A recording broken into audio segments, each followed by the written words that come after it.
एक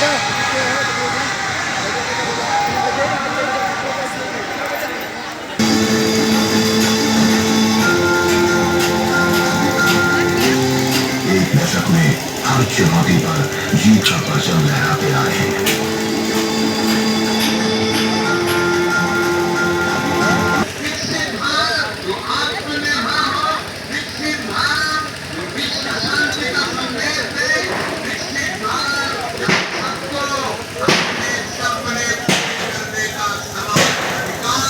संकल्प ही साहस, संकल्प ही सेना, संकल्प ही चौकी, संकल्प सवेरा। याद है ना, जैसे हमारी माताएं, हमारी बहनें काले धुएं में खांस खांस कर आधी हो जाया करती थी, और अब वो कैसे स्वस्थ जीवन बिताती हैं। घर घर उज्ज्वला जो आई है,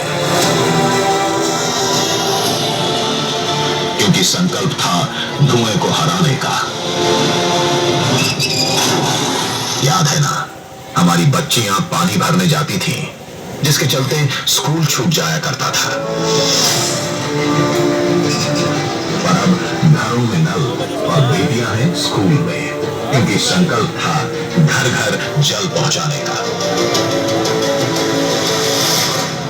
याद है ना, जब गिनती के आवास बनते थे, बिचौलियों की भेंट चढ़ जाते थे,